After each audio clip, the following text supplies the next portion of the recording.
Important ಆಗಿದೆ. Rural ಏರಿಯಾಸಲ್ಲಿ ಆಗಿರ್ಬೋದು, ಯಾವುದೇ ಒಂದು ಅಂದರೆ ಒಬ್ಬ ಪೇರೆಂಟ್ ಆಗಿದ್ರೂ ಅವರು ತುಂಬ ಹೆಸಿಟೇಟ್ ಮಾಡ್ತಾರೆ ಮಕ್ಕಳಿಗೆ ಹೇಳೋದಕ್ಕೆ.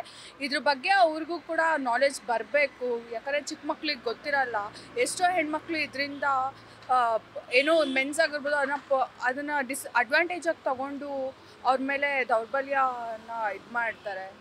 ಅದಕ್ಕೋಸ್ಕರ ಇದನ್ನೆಲ್ಲ ಅವಾಯ್ಡ್ ಮಾಡೋದಕ್ಕೆ ಪೇರೆಂಟ್ಸು ಕೂಡ ಹೆಸಿಟೇಟ್ ಮಾಡಿದ್ರೆ ಇದ್ರ ಬಗ್ಗೆ ಓಪನ್ ಆಗಿ ಮಾತಾಡಬೇಕು. ಬಿಕಾಸ್ ಇದು ಜನರಲ್ ಟಾಪಿಕ್ ಆಗಿರೋದ್ರಿಂದ ಇದು ಎಲ್ಲರಿಗೂ ಬಂದಿರೋದು ಕಾಮನ್ ಆಗೇ ಇರೋವಂಥ ಒಂದು ಪ್ರಾಸೆಸ್ ಆಗಿರೋದ್ರಿಂದ ಇದ್ರ ಬಗ್ಗೆ ಯಾವುದೇ ಹೆಸಿಟೇಷನ್ ಇಲ್ಲದೆ ಪೇರೆಂಟ್ಸು ಕೂಡ ಮಕ್ಕಳಿಗೆ ಎಜುಕೇಟ್ ಮಾಡಬೇಕು. ಇದರಿಂದ ಯಾವುದೇ ಅಡ್ವಾಂಟೇಜ್ ತೊಗೊಳ್ಳೋದಾಗಿರಲಿ, ಮಕ್ಕಳಿಗೆ ಅವ್ರ ಸೇಫ್ಟಿ, ಹೆಣ್ಮಕ್ಳಿಗೆ ಸೇಫ್ಟಿ ಅನ್ನೋದು ತುಂಬ ಮುಖ್ಯ ಆಗಿದೆ ಇವಾಗ.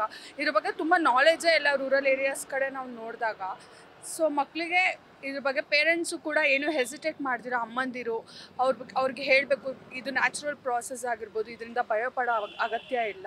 ಮತ್ತು ಯಾವುದೇ ಪ್ರೈವೇಟ್ ಪಾರ್ಟ್ಸ್ನ ಯಾವುದೇ ಮೆನ್ ಮುಟ್ಟಿದಾಗ ಈ ಥರ ಒಂದು ನಿಮಗೆ ಫೀಲಿಂಗ್ ಬಂದಾಗ ಅದನ್ನು ಅವಾಯ್ಡ್ ಮಾಡ್ಕೋಬೇಕು ಅಂತ ಹೇಳಬೇಕು. ಸೊ ನಿಮ್ಮ ಹೆಸರು? ನನ್ನ ಹೆಸರು ಲಾವಣ್ಯ ಅಂತ.